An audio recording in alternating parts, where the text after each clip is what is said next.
Step into the future of game monetization with Xsolla, the premier partner for game developers seeking to expand their reach and revenue. Xsolla provides a robust suite of tools designed to enhance user acquisition, manage subscriptions, and streamline payment solutions worldwide. Unlock new markets and maximize profitability through their customized, secure payment architecture and dedicated support team. Xsolla, powering game developers to achieve global success.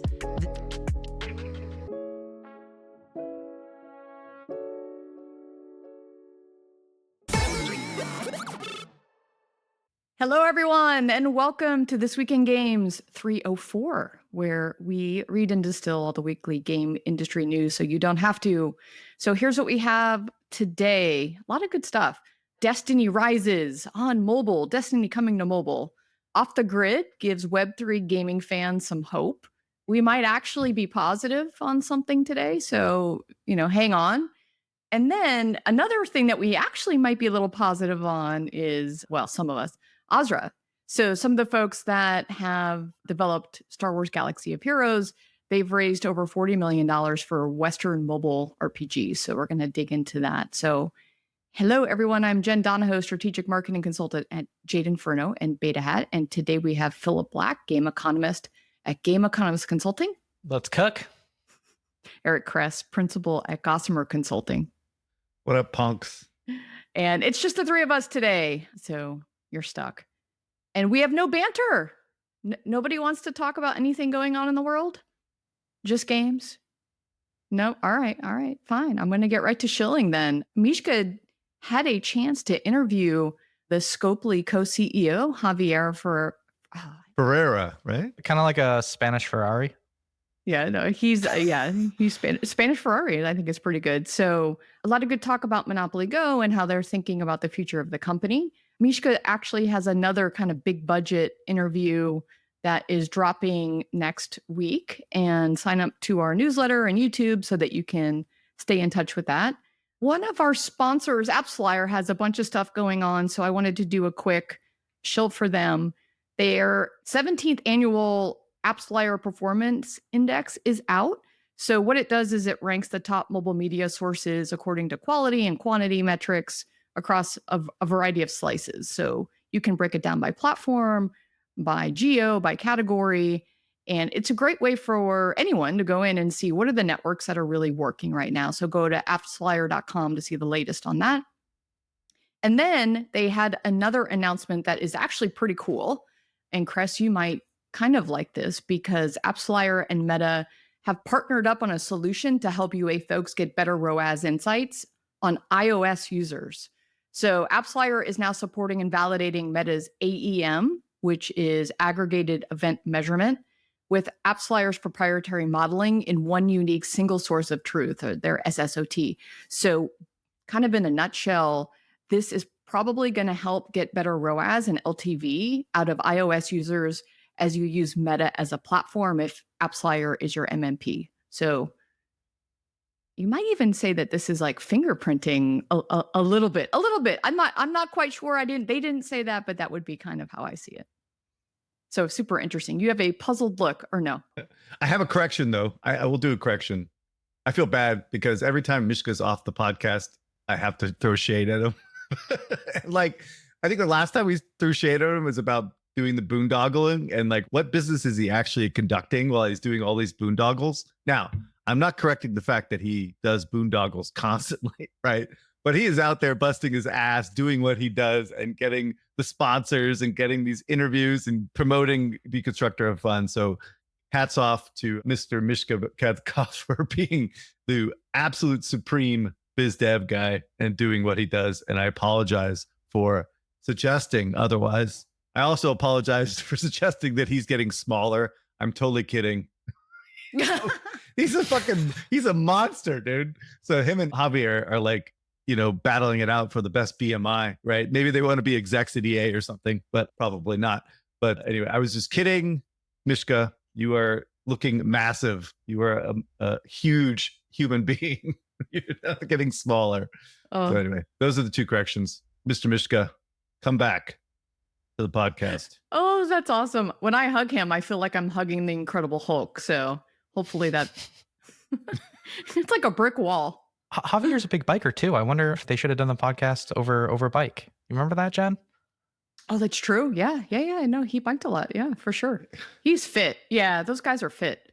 They're living the LA dream, dude, out there. Him and Yeah, everybody. All right, so let's get into a few highlights going on. It's not a podcast if we don't mention what's going on with Google Play. So as Google Play, ruled that, the Google Play Store is a legal monopoly and forcing it to open up, Sarah Bond, president of Xbox, announced on LinkedIn, of all places, it was really interesting that was the PR choice, that players can start purchasing Xbox games from the Xbox app on Android devices starting next month, assuming also that there's no pause for the Google appeal. So this was kind of interesting. So kind of effectively announcing the launch of their mobile store, ? It was kind of weird how that was the place for that. And then one other thing that kind of links into that is Xbox Cloud Gaming will let you stream your own games starting in November. So it's all kind of linked together. they're poking the bear. Google might get split up, and some of these lawsuits might be challenged. If they get split up, then they're kind of running their own thing, and I don't know. What are they getting with this? Yeah, nothing. Okay, you have an app store where you can distribute your apps. I mean, maybe you save on the platform fee. Really, that can't be what this is about. Like, what did they feel like they were not getting access to beforehand that they get with an app store? That's what I don't understand. The challenge for me is that there isn't a lot of information about it. That's why we probably don't have a great take, because we don't really know what we're responding to. So we'll see, and then we'll come back and give you some more thoughts. All right. I love Teenage Mutant Ninja Turtles, and so I was pretty excited to see that Teenage Mutant Ninja Turtles is doing a partnership inside of UEFN.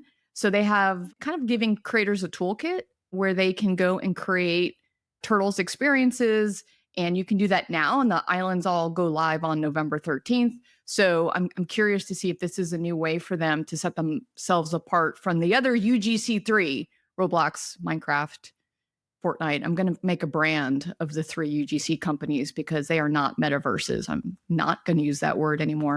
I'm going to call them the UGC3. Cress, you have a story. Yes, and I actually just realized that I am missing this timing. But anyway, Game Freak, basically the makers of Pokemon, confirmed there was a data breach, but this was back in August. So I thought it may have something to do with the fact that Nintendo and Game Freak are suing the Palworld guys, but it has nothing to do with that at all. In current 2024, like some information was uncovered, including some titles that are coming out of the next Pokemon games, etc. And the good news here is it actually confirms the thesis that the next gen Switch is going to be backwards compatible. So they have a version of the next Pokemon game for both Switch 2 as well as the original Switch. But other than that, all this information about former employees and contractors was released. And so they are ensuring that they will fix things and get things back on track. But for me, it just confirms things about the Switch 2, which is good. All right, continue on. More Xbox news. All right, so Alan Hartman is retiring after more than 30 years. He was just put in charge of studios at Xbox last year, and evidently Rare boss Craig Duncan is being promoted to Xbox Game Studios chief. Along with that news, we also heard that 343 is being renamed again to Halo Studios. So I guess they are focusing on Halo, that once beloved franchise. That should make Phil happy, right? Isn't this what you've been saying? Like, focus on Halo. I don't understand how rebranding the name to something that's more direct. I mean, 343 was pretty direct. I just really confusing change. Yeah. It's not like they weren't doing Halo either, right? Like, were they ever doing anything other than Halo? No, that's what 343 is for. Is what is this tag? But I think along with this announcement, they announced that they are using the Unreal Engine as opposed to their own engine, which I think actually could be good. Ironic. Well, it's questionable, right? Because part of what makes Halo great is the field and the controls and all that stuff. I mean, I'm assuming it could be replicated on Unreal, but we'll see. I would imagine it changed somewhat how the game actually feels and stuff. So But anyway, I think going to Unreal makes sense. It's future-proofs them, and it gives them more access to talent, right? People that know Unreal. But if they're only announcing this now, I mean, how long has the next Halo been in development for? Like, when is this thing shipping? Like, the franchise is in desperate need of help. Well, this seems like a reboot again, right? So basically, start the clock today. That's when we're going to see. So you're looking at 3 or 4 years? 3 or 4 years realistically to next Halo? Of course. That is insane. The franchise cannot survive that long. Philip Harrison managed. I keep saying Phil Harrison. Phil Spencer managed this shit into the ground, dude. Oh like, I mean, it is like in the floor, like dug in, like shit on shoes, dude. It was a train wreck, right? And so it's a rebirth, right? Fucking the Phoenix, dude. So we'll see. We'll see. Well, they could always do transmedia and have a TV show that could be. Wait. Oh, oops. God damn it! Why do you guys throw shade on that TV show? It wasn't that bad. Well. All right, moving on. I kind of liked it. All right, go on. All right, keep going. Okay, we have an announcement from Third Dimension AI. It's a US-based generative AI startup. It's raised $7 million in funding, led by Felicis. The funds will be used to expand the team and improve the company's AI model. The company aims to streamline the creation of large-scale 3D environments from 2D images for use in video games. So cool, like really cool to see like capital is going into the very logical things that we all say AI is going to solve. But if they're only just getting the capital now, I assume it's going to be a long time before we see this in production. Like that's always been the criticism, is like we're still long out from integrating this into supply chains. But capital's still flowing. That's good to see. It is a solvable problem. $7 million feels like pocket change for these folks, though, doesn't it? I mean, you don't have to build the models. Like you can just do that at a product layer and plug in an API. Like maybe that's where the value is going to be. I don't think we know if the value is going to be in the core models or in the software layer yet. Okay. All right. On less positive news, Jorgen Larsson is leaving as CEO of Stillfront. Alexis Bonte, who is a friend of the podcast. He was on the podcast once. He's appointed interim CEO. The board of directors is actively recruiting a new CEO for Stillfront Group. Stillfront stock is down 50% year to date. By the way, the market's up like 15. So, oh my God. And it's down 96 from its peak in 2021. Oh man, the punch was good. There's no point in beating someone when they're down. I mean, hopefully Alexis and the new CEO can find some footing and turn this ship around. But this reminds me of a company we used to call Embracer, right? Who is now 3 companies. So they're coming for you, Lars. They're coming for you. Oh, man. Anyway, good luck, Mr. Bonte. All right, let's get into games. There's quite a bit going on. One is, well, recently we've been a little bit harsh on Supercell, and I was also critical of the Squad Busters launch. But the approach that they have to pre-alphas that they're doing for future games is incredibly well done. The community engagement, the organization that they have, and the one that I'm talking about is called Project Rise. And maybe they don't know this, but I'm somehow in their pre-alpha group. I guess I answered all of their questions correctly. And the way that they do it is really interesting. The gameplay is unique. I don't want to give away too many secrets, but there are, I mean, it's kind of public. You can actually go, they have a Twitter account for Project Rise. You know, basically it's this new kind of, dungeon crawling roguelikes with the Supercell characters is kind of how this looks. So I'll keep playing and let you know what I see, but good on them to hopefully do better at this. And that way they know that they can soft launch once their KPIs are there. All right. So the next thing I want to touch on is Destiny Rising. So yesterday, October 14th, was that yesterday? 2 days ago, there was an announcement and a trailer for Destiny Rising from NetEase. So Destiny Rising is a free-to-play mobile RPG shooter developed by NetEase Games, and it's officially licensed from Bungie.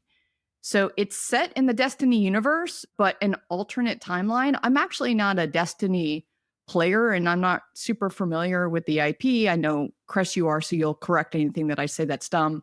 But unlike Destiny or Destiny 2, you can pick from a variety of Destiny hero characters instead of creating your own. Each character is going to have unique abilities and stories, and you'll be able to access single-player co-op, and competitive multiplayer modes, all in a mobile game. And then the other thing you can do is play as first person or third person view with touchscreen controls or a controller. Sounds very like HD controller-ish. There's going to be, the typical campaign missions, 6-player co-op strikes, replayable PvE, everything that many other companies aren't adding to their games because it's super expensive, and PvP modes. They have not announced anything about monetization, so we don't know how it's going to monetize. The first closed alpha test is on November 1st in the US and Canada, right? Closed alpha in US and Canada, which for mobile is interesting, right? Although we see a lot of that on PC games, but for mobile, that's interesting. And then you can register to test this at NetEase's website. So if you want to sign up and get in, that's where you can go. Cress, I know you're a fan of this franchise. What do you think about this finally getting to mobile? I was a little bit skeptical at first because I wasn't really sure what this game was, but I can't wait to try and play it. I think really the best chance of success is to keep Bungie as far away from this as possible. Like that. I mean, that's my honest, hot take opinion. It has to be pay to win. Otherwise it won't be successful. And if it's cosmetic the way the rest of Destiny is, then it's not going to work.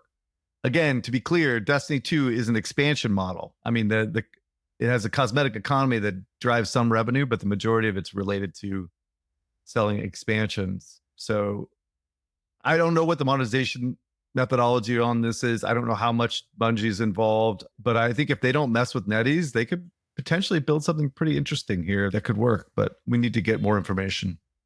Well, NetEase has found, in a sense, a formula with Diablo Immortal, right? Like they took another storied, Western franchise and put their magic on it.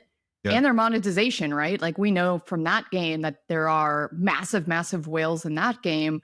So hopefully they'll be able to do something similar with Destiny. If not, I don't know how you pay for PvE if you aren't, doing, in your words, predatory monetization. Phil, how do you think they're going to rake in the dough on this? I mean, I think they're just going to run the Diablo Immortal playbook, just as you said. Like, that's what I don't understand, Eric, though, is like, what do you see as the comp for this in the West? Like, there's you got Call of Duty, that's it. Everything else is shit. Ubisoft was supposed to ship shit. That didn't happen. First Descendant is missing on mobile. I mean, maybe you comp it to some Asian mobile MMOs. But what do you do on the West side, though? Right? What does this look like? There's nothing. Look, my gut tells me this is like an MMO style monetization. So it's going to be like a total shark fin where they'll do really well at first, get the downloads, get the people in, get people spending, but then people will churn out. But look, I'm discounting any success in Asia because I don't think that really is the measure of what matters. Like if it does really well in China, okay, fine. It's good for NetEase, but I don't think that's necessarily good for Bungie. It's not a testimony to what's successful for Western publishers. Do you know what I'm saying? So I'm not even talking about that. I'm talking about like success in the West is what I'm considering important. And okay, this has a better chance if NetEase is left to their own devices to try to figure out monetization, and just don't let Bungie touch it. That's all I gotta say. You guys don't know how to monetize, okay, on mobile. You just don't. Okay. Just stop. Just stop. Fair enough. Well, so what I do think is different here that might help that point is it's a license. So Diablo Immortal is co-dev, just like Wild Rush is co-dev. So a license, you get approval rights, but maybe not as much as you would if you were co-deving. Well, I mean, to be clear, Blizzard did everything in their power to fuck up Diablo Immortal as well. Like, I mean, they didn't, this is not a smooth process of like, let's like kumbaya, let's get this over to the finish line, right? Like, well, the same thing on Wild Rush with Riot. I mean, right. I mean, that's the true tension between the East and the West. When you're trying to co-dev something, it is we know our IP and our player and, the exactly. Eastern. Yeah. So this is a license that might help it. Yes. I don't know the details on this one. So I will do a little bit of work and figure out what the fuck's going on. But from the initial feedback, it's looking promising. And that's because Bungie is not involved. What do you think about this alternate timeline and the different character? Like when I was watching the trailer, again, like I'm not a fan of this, but when I watched it, I had no grounding that this was Destiny. As someone who hasn't seen anything, I'm like, this is Destiny. It wasn't what I imagined that IP to be. You're talking to the wrong guy when you talk about like lore and all that other stuff. I don't really give a fuck. I played 500 hours of Destiny. I don't know what the fuck is going on the lore. I mean, who cares, right? You know how many hours I've spent on fucking World of Warcraft? I don't know anything about what's happening in World of Warcraft, dude. It's a fucking game. Like, I'm not like studying lore. I'm not like reading history. This is bullshit, right? Okay. Yeah, I just didn't even look like it visually. It looked like it was like more fantasy. And I always think of Destiny more sci-fi. Okay. All right, fine. That's fine. Wrong guy. Wrong guy. Got it. All right. Let's move on to our next story, which is Off the Grid. So is Off the Grid going to be the first blockchain game to break through? Phil probably will say yes. What? Don't set me up for that yet. All right. Well, because it's LA Tech Week, I actually was talking to quite a few people last night at this event, and a lot of people have some interesting takes on where this is going in a positive way. So first, let me explain a little bit about what this game is if you're not familiar. Off the Grid is a new third-person kind of extraction royale shooter. That's the mode that is launched right now. There's going to be more modes coming. So this is now launched into early access on PlayStation 5, Xbox Series X and S, and the Epic Game Store.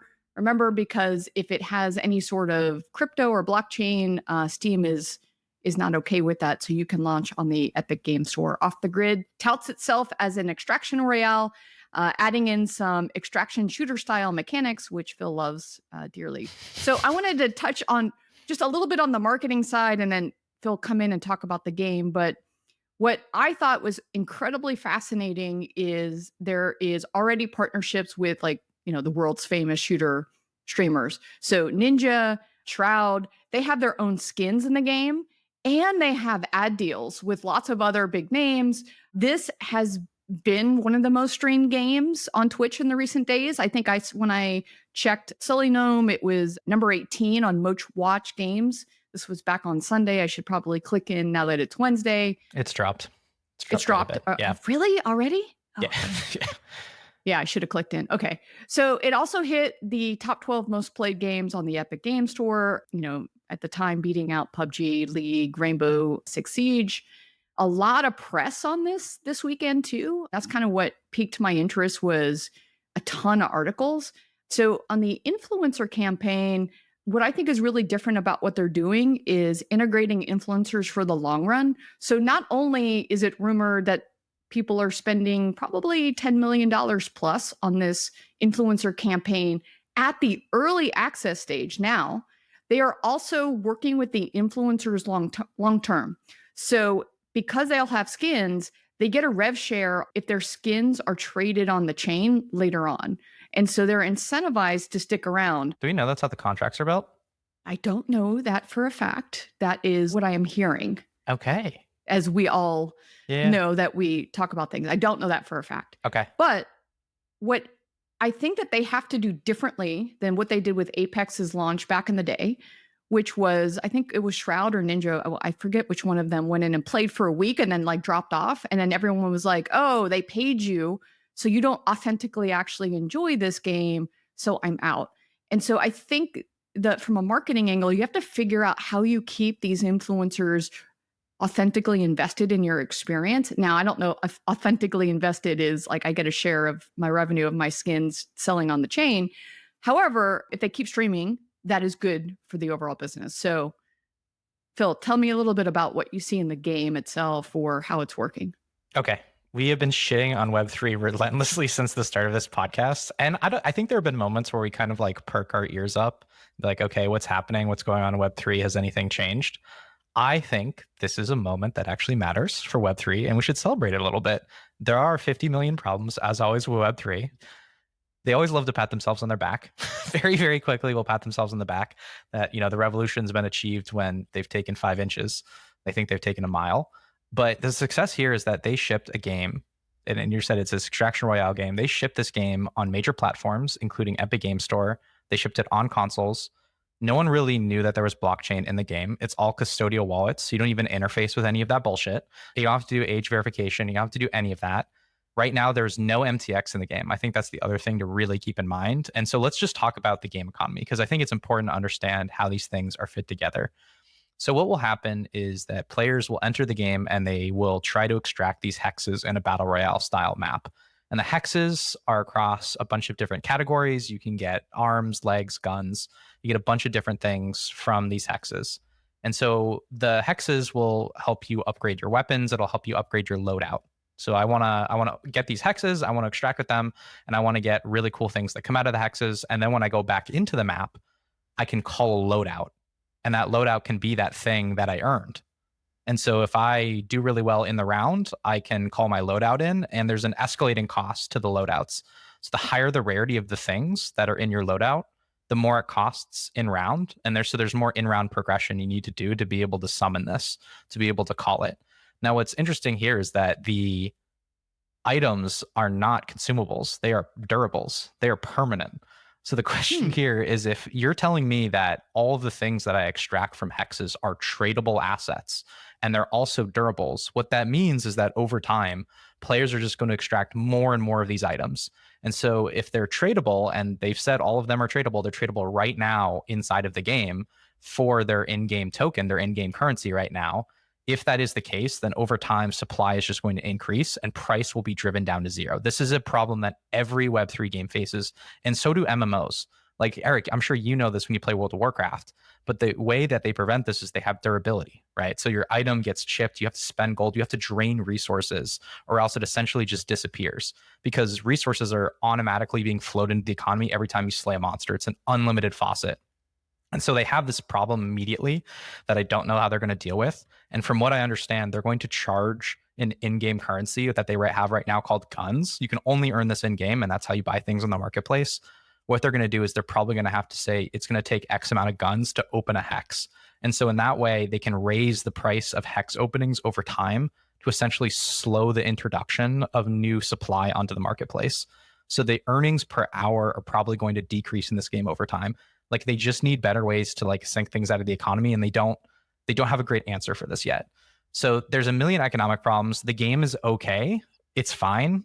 I guess you're right. It's an extraction royale, and they call it an extraction royale. It actually does some interesting things to the genre. Like, this is what extraction shooter should be, which is very simplified loop, easy to get in, highly accessible.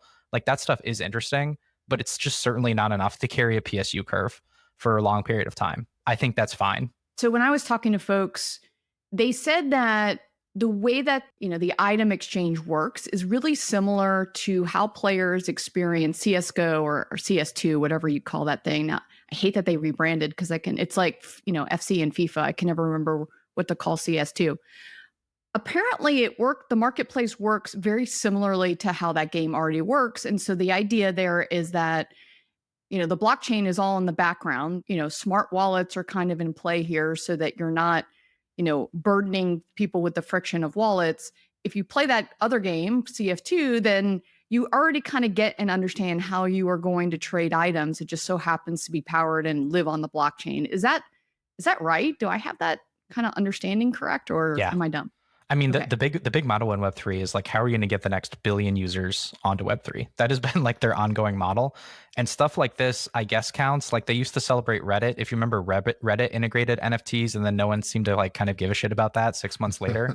So like, again, with Web3, it's always like, okay, you got distribution. That was a huge problem you've always had. People are transacting. I bet there's a pretty high share of DAU who are engaging in this feature. The game doesn't suck. Okay, like, what is your next growth cycle, Web3? Like, what is the next step that you need to take to gain some legitimization? I think this is something. I just don't know what the next step after this is, because this isn't going to last for a long time. Isn't it just smart wallets? Like, if they could get that technology into more games where is that when the game like makes the wallet for you, or you don't have to have this whole thing where at the very beginning you have to set up an account and cry because it's the hardest thing ever? To me, that's what it, is going to be the next thing that unlocks everything. But I guess my question is, when I read about this game, it doesn't feel like a traditional Web3 game. It feels like Web 2.5, because right now there is none of that kind of complexity integrated into the experience. I think that's fine. I mean, the other thing here is that it's actually a normal team. There's just a lot of, I love Web3. It's a lot of my clients. I think they're trying to do the right things, but it's very hard to ship a AAA game if you've never done that before. And like having just an experienced team who's done that before is a huge W in your category. And that's sort of like the underlying crypto politics here, is that these platforms are subsidizing the cost of this right now. Like they're usually major investors, they've given capital. So like this is also an artificial supply based on, these chains which are warring right now. Like they've subsidized a heavy part of this project.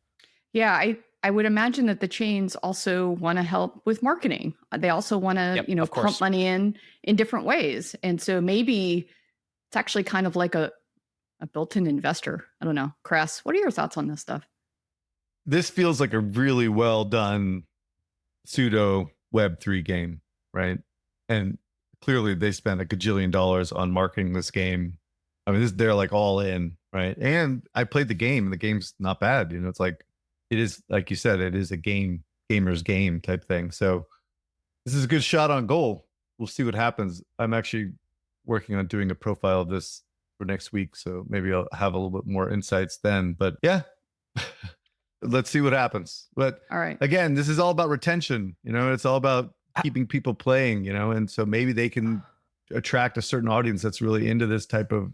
I guess, what's the Venn diagram of like people that really love extraction shooters and that want people that want to be trading, items in a game for real money type thing, like we'll see if they can find that niche, I think the hardest thing in the research that I've done in the space is a lot of traditional gamers are allergic to these kinds of, crypto components. Now, when it's blatant old school NFT, that's where players are like, ooh, no, I'm not going to touch it because I'm arguing with the, 1849 speculators panning for gold. But when you get into a model like this, that might be a little bit more traditional to them of what they see in other games. Maybe that's going to be the bridge to getting people to be okay with it. But people didn't freak out this time. No, they didn't freak out this time. They freaked out for Ubisoft's quartz. You remember that? The little serial codes that were going to go on the Rainbow Six Siege helmet? Like the most bare bones implementation they rioted against. And here, like, I think there's the thing with new IP and with new companies where they don't even know the medicine is coming, and the pill just goes down, and then they can't even complain about it. It's like a kid who's getting a shot. Like the needle just happens and then they stop complaining. Well, it's also not there yet, right? Like you don't have to sign in with a wallet. You don't have to do those things right off the bat. And you have the most influential influencers in the world saying it's okay. I think that's another thing. I mean, I haven't watched their videos to know how much they talk or don't talk about any of those components. But unless you're a nerd like us, would you even have known that this is a Web3 game or there's crypto behind the scenes or blockchain behind the scenes? Probably, maybe that's what's different this time. You can't even buy the currency, right? Yep. You can't buy the token. That's a huge part of this. You're not seeing the Web3 friction yet. Correct. And you can't cash out yet. Because remember, that's also your cash out opportunities. You exchange guns for cash. The way the game is set up right now, like any technology would have worked for this, right? Correct. This didn't have to be blockchain. Correct. No, this could have been Steam Marketplace. But see, here's the thing though, like who cares? Like it's never been about can we deliver something that only this technology can deliver? I mean, you could, like we were just talking about engines. Any engine can deliver graphics. That statement is not accurate. That statement is not listen to Nico waxing bullshit about this for years, that this was the only way that you're going to be able to trade real life items. Dude, don't fucking revise history here. This blockchain was like this. I mean, I won't defend that. I never maintained that. I know, but I'm not saying you may not have, but that is not the argument that these guys were making back in the day. I fucking sat there for almost an hour and a half listening to this bullshit for like what? For 2 years straight. I love Nico, but Jesus, this is not the promise. That was the promise. I'm sorry. All right. Sorry, Nico. Who's Nico? Who's Nico? Doesn't matter. He's a big craft guy. So. Oh, okay. You've heard of Heroic Labs by now, and we keep talking about them because in today's mature market, you need every edge to be successful. Rather than spending those precious company dollars on building game tech, focus on building your game and shipping it. Get into your players' hands faster and grow your community. Heroic Labs is battle-tested partner and friend of the podcast. Their tech enables you to be flexible, creative, and scale for success. Heroic Labs has your tech stack covered. Whether you're looking for a world-class back-end game server, an amazing game development framework, fantastic live ops tooling, or reliable mass scalability, Heroic Labs has solutions for all of these challenges. And it's not just us at Deconstructor of Fun praising Heroic Labs. The company works with some of the world's biggest publishers on many of the beloved games. Focus on your game, save a big chunk of cheese, and avoid tech risks with Heroic Labs. This podcast is brought to you by AppsFlyer. In today's digital world, understanding your app's journey from discovery to download is more than just insightful, it's essential. Enter AppsFlyer, the leader in mobile attribution and marketing analytics that allows you to measure the full potential of your marketing efforts, making every ad dollar work smarter. With AppsFlyer, that's your new reality. Dive deep into data-driven insights that reveal exactly where your users come from and how they'll interact with your app. AppsFlyer, where your app's potential meets performance. So tell me about Azra Games, one of the biggest Web3 raises of all time, and why you like it. Please. It's so funny. I constantly getting feedback that I'm negative about all new things. So I'm trying to change my ways and get the positive spin on things, right? But, okay. So here's the thing. You don't have enough venture takes. Like all your takes are like they're hedge fund takes. They're like, Diablo is going to sell like 3 or 3.1 million. Like, I think that's really important, but like, give me a crazy moonshot. Like Inzoi, like jump on this train with me. Jump on like a crazy moonshot that you believe in. No, That's the Sims competitor, right? Yeah. Like jump on a crazy train with me, you know? I'm on board with that. Electric Heart, let's go. Just pick something crazy. All right. So against all odds, Azra Games has raised $42.7 million for Project Legends, a pseudo Web3 game run by Mark Ortero, who is a lead on Star Wars Galaxy of Heroes. Well, sort of a lead. More on that later. In an interview with GamesBeat, Otero said the company's energies is creating its RPG, are focused on providing thrilling gameplay, visceral combat, and immersive storylines, and that he's going to build great games first and then Web3. So this is not really a Web3 game. This is actually very similar to what we were talking about before, right? He's building a game and then adding Web3 later. Well, that's going to work. That always works. Yes. Tack it on after the fact. Tack on monetization after the fact. Good idea. So this article literally was kind of like an opus. You know, it was pretty insane PR, and it's maybe worth a read as everything you could do in order to like sell your vision of what things are to come.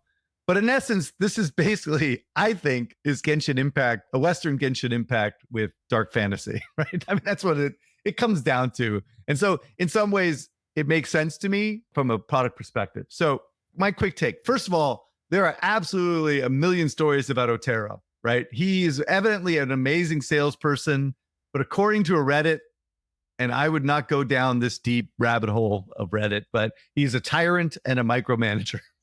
So that's the nice version, just saying, okay? But, you know, given how hard it is to get a game to market, you might have to be a tyrant and a micromanager. But what's kind of crazy is that after his experience at Capital Games. In Sacramento for EA and launching Star Wars, he was at a fucking hedge fund for 6 years. And anyway, the story I've heard a million times about this guy is that he was basically responsible for the launch of Galaxy of Heroes. That is true, but not really the long-term success of it, right? Like he left like literally when the game launched. So it's like, there's lots of stories behind this, and I'm sure people out there that were part of it will be screaming bloody murder right now, trying to like, you know, wanting to tell their tale. But to be clear, the game was really bare bones and really buggy as shit when it first launched, because I was actually playing this, and they fixed the game, added a lot of the features that they were planning on after the fact. And this whole development process, I remember at the time because I was covering EA and covering mobile, and this was their big bet. It was a fucking disaster. The whole process was an absolute train wreck. From beginning to end, they were drop shipping fucking dozens of people into Sacramento to get this thing out on time. It was a nightmare. It was a nightmare from what I heard, right? So the process was not smooth, it was not good. Having said all this, and this is where Philip Black is going to crucify me, I think he's making a Western version of Genshin, right? Which I don't think is a bad idea. Like if I were to make a shot on goal with 70 million fucking dollars, that's what I might make, right? You know, this is not a Web3 game. I don't care really what he says. You can't really bolt Web3 in after the fact. I think they likely pivoted out of Web3 and are focusing on Web2, and but they just, I don't know, have to capitulate to existing early investors. I don't fucking know, dude. But the only issues I see with the game is that the art style is somewhat generic, dark fantasy. I would have preferred a more broad appeal, like stylized, you know, fantasy, but whatever. That's just my taste. Let's see.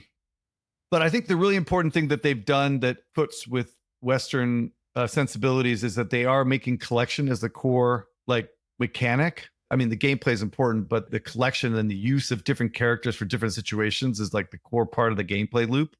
If this is implemented well and they really have an aggressive like gotcha upgrade Evo monetization, it could be an interesting shot on goal, right? From an independent team. But this is what I'm thinking. What do you think, Mr. Philip Black? Well, first of all, it's just great to see you excited about a project again. But what I would point to is like look at the revenue from the games that have come out that have been this really high capital cost intensive 3D action RPG.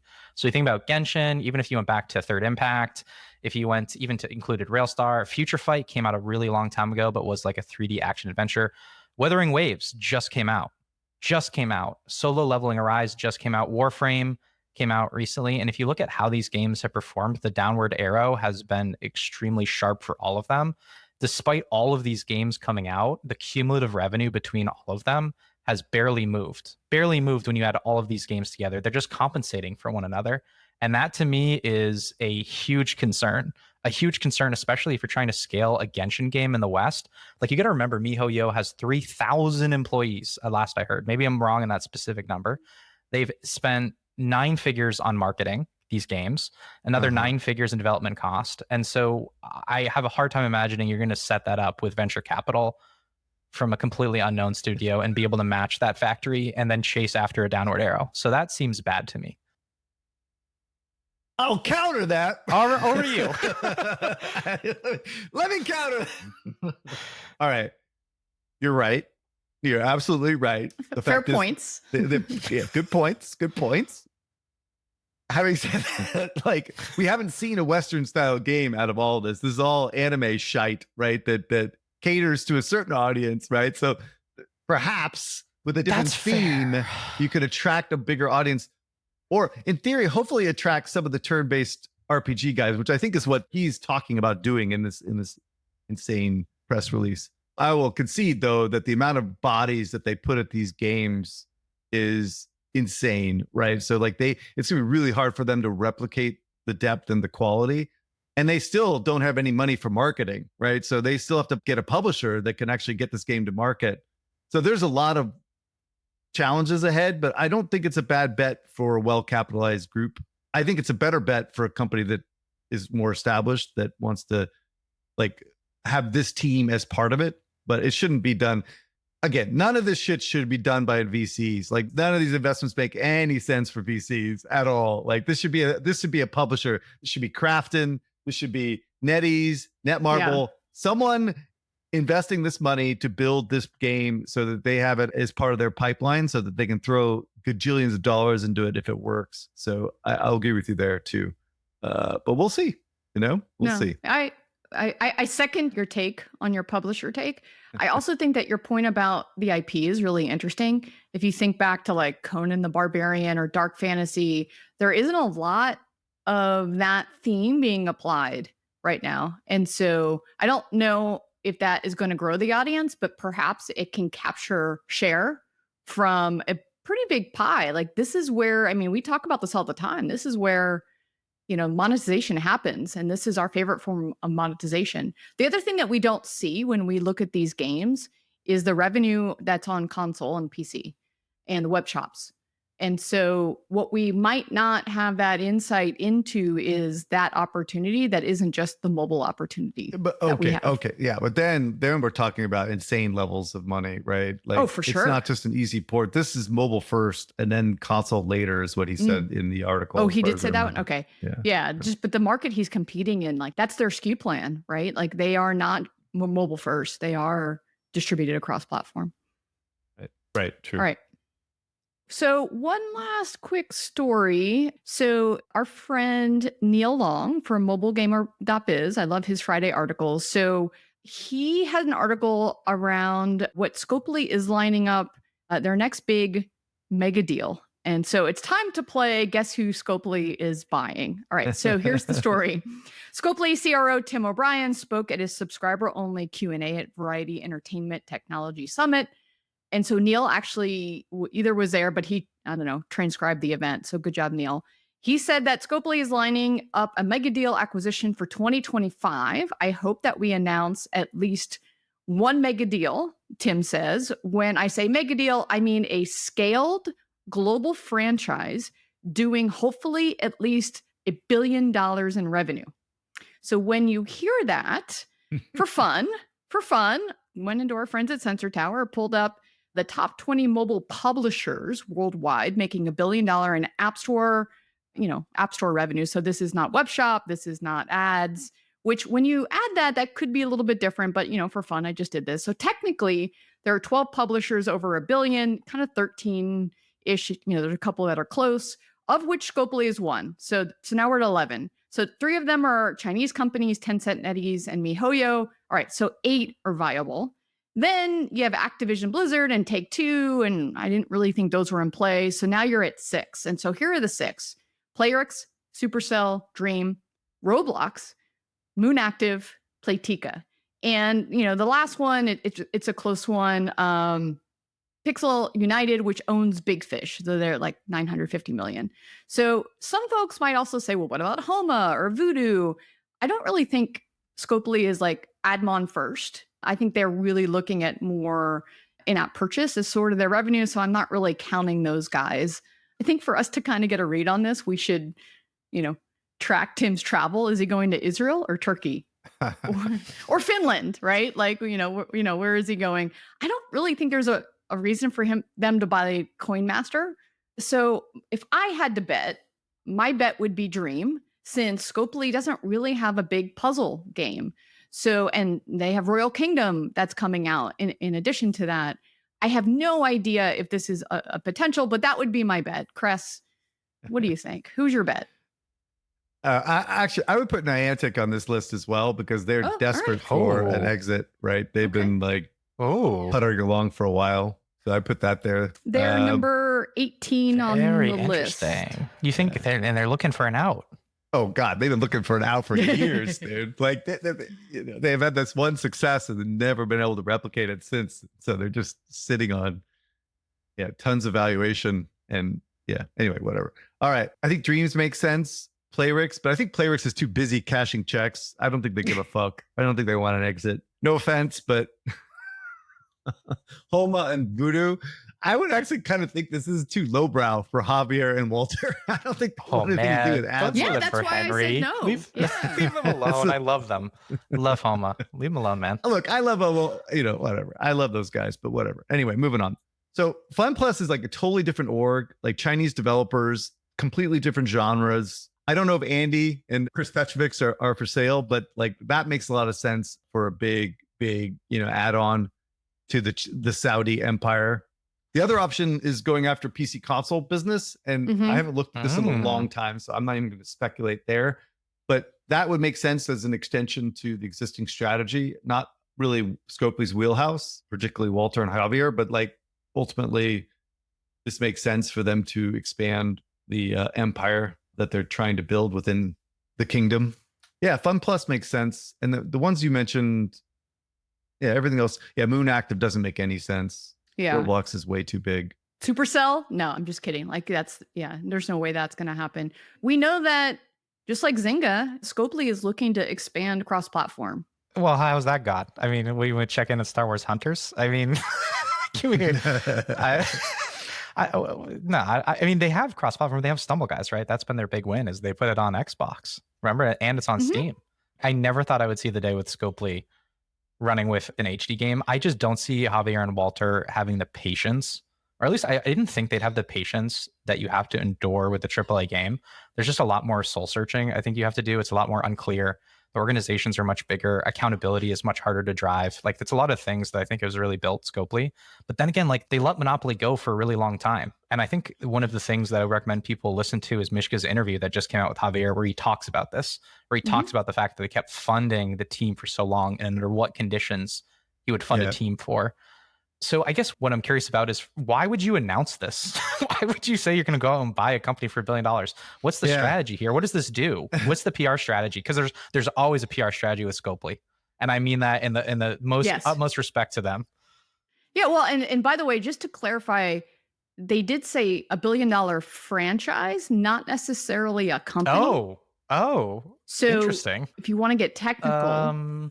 I mean, I went to company because I don't really know that many $1 billion franchises, but I think we're pretty sure we all know this, that they are really investing in AAA, and they are doing things in AAA from scratch, not just mobile anymore. And so I think that could be a place for them to look. Like, that seems dumb, though. That seems dumb. Well, like, what are they going to do? Because the whole point of a firm is to enhance the capital that it's given, multiply it, make it more productive. And I don't know if Scopely has that ability yet for a AAA game. What is their refinement process? The Scopely OS, as Javier likes to tell us, great branding play. But like, how does the Scopely OS make AAA games better than an alternative AAA publisher? I don't understand why this isn't their specialty. Okay, let me speculate here a little bit. I don't think Saudi Arabia and the Savvy Group give a fuck about profitability. They want to build, right? Like, it's a different mindset than Scopely, right? Fundamentally, in my humble opinion. So they will make investments that don't make a lot of sense from the pragmatic mindset about building and expanding and profitably, right? So in that sense, they have a much broader mandate than they had before. And so this may lead them to doing different types of deals that may not make as much sense. Why wouldn't you double down on social? So first, I don't understand the genre diversification thesis. I've seen this come up a lot. I don't think those coefficients move that differently. Like, do we really see that much divergence in terms of genre performance? Is that really an effective way to buy insurance? Is one thing that I find questionable. Like, those things have to move in opposite directions for those really to be hedges. And I think a lot of the times they move in the same space. So I doubt the genre diversification thesis, but I understand why they wouldn't double down on Monopoly Go. Like, why not go out and buy a social casino company and just like crank on this thing? Like, this feels like the most obvious play. Like, you look at these charts. I mean, it's unreal what happened. And this, unfortunately, this doesn't have the best display, but Monopoly Go is 80% of their revenue. It just completely took over their portfolio. Like, looking at this is before Monopoly Go. This is after Monopoly Go in terms of revenue. It's just unreal. Yeah. That's the one question I wish he had asked them, is like, the rest of their portfolio is kind of crap right now. It's like they let it all go. I mean, Monopoly Go is so big that it does overshadow Star Trek or but not only that, Stumble Guys and those other games. The run rates for these new other games are just really low right now. And I know a lot of it's web store, et cetera. I know they'll throw that back, but like, ultimately, it's not looking that good. He did quote the Stumble Guys MAU. I don't know if you caught that in Mishka's interview. I think he said it was 40 million MAU, which is crazy, which is what I suspected, that it was really high based on some numbers that I had heard on their ads revenue per month. Is Roblox 75 million? Not MAU. It's way more than that MAU. Oh, got it. DAU, I think, is around 70 million. MAU, I think, is around 330, 360, maybe even 390, somewhere in there. Well, no, the only reason I bring that up is Stumble Guys is very young itself. I don't know. It's just kind of thinking about that in comparison. But so tell me you don't believe in genre diversification? I think the argument that's being sold is that this is a hedge in your portfolio. So like, if one of the genres goes south, you can really just bet on games rather than betting on any particular genre. And I think Scopely, by the way, has always had a diverse portfolio of genres, which is something that's really unique to the company. But what I would argue is I think that's a false way to look at genre diversification. I wouldn't do it for that reason, because I don't think the returns are uncorrelated with one another. I think they're highly correlated. So you're not getting good diversification. It's not an effective form of insurance. So you don't like my idea that they're they would buy Dream for puzzle because they don't really have puzzle, even though puzzle is one of the strongest monetizing genres. I think they should buy whoever they feel like integrates in the Scopely OS that they can leverage for the most amount of output. Everything is about Monopoly Go. Everything needs to be about Monopoly Go. I would have the fucking offices would be Mr. Moneybags, the Penny Moneybags guy. I'd have dice rolls everywhere. I mean, it really needs to be.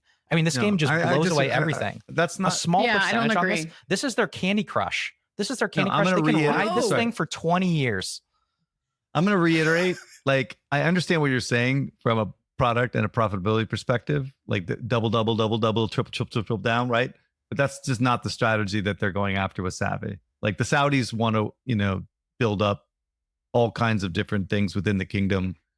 That's what they're going to be optimizing against, is trying to figure out ways of getting people working in Riyadh, which is a fucking, hellhole. Jesus. Jesus. I wish you were here for the Savvy interview. I listen I mean, to you these grew guys up there. talk about it. Like, you said you grew up it's so there. funny. Though.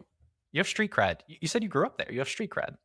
I grew up, yeah, but it was a long time ago, obviously. But I was back in a while ago. But like, there's nothing to do in Riyadh, dude. You don't want to live in Riyadh, and nothing has changed. Everything's kind of stays the same there. So anyway, I'll speak out of ignorance because I haven't been there in a long time. But I hear from people that are actually going there. It's not a fun place to be. Dubai, yes, even Abu Dhabi, but not fucking Riyadh. Anyway, again, their strategy is completely unique to them in what they are trying to accomplish for Prince Mohammed. So it's like that it's a completely different calculus right now. And so we'll see how that manifests itself. But buying companies that actually can operate in Saudi and stuff will be also a consideration, and expanding them beyond mobile would be important too. Okay. By the way, hot off Yes? the presses, Supercell's first ever chief marketing officer departs. So someone Wait, is what? getting- yeah. you So serious? Well, it's finally public. yeah, this is finally public. We knew about this months ago, I think. So someone's paying for this Squad Buster debacle, right? So like amount of money that they spent on marketing for this game. I mean, I don't know. But anyway, she's gone. She joined like only a year ago, right? Like in a big shakeup and adding a few new execs to the roster.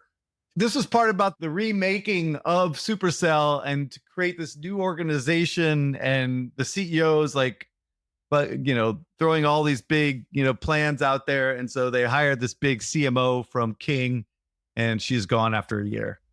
So there we go. Yeah, I think when we heard she was gone after 6 months is when, and it's interesting that it's now finally public after so long. I'll have a piece out on pre-registrations. I was enraged last episode having to listen to this pre-registration. Like all didn't the like math my is so wrong. pre-reg? No. We're going to talk about pre-registrations soon. Okay, well, fine. I mean, there were 40 million, and there were a lot of them from all the games. No, we can talk about it All right, later. Well, fine. Well, then prepare your argument, and I would like to see it so that I can make sure. Give me some time to respond, though, my friend. Okay, we'll do. All right, everybody. Thank you for hanging in there with us. We'll see you next week. You did it. You made it to the end of the episode. As a fan of the show, it would help us out if you subscribe and leave us a review on the podcast service of your choice. More importantly, are you a member of the Deconstructor of Fun Slack group? If you have 5 years or more of games industry experience, go to deconstructoroffun.com/Slack and apply to join. Join the games industry's best professional community filled with peers always willing to lend a hand. Or subscribe to our newsletter to get all the latest insights from the Deconstructor of Fun content creators. Thanks for listening.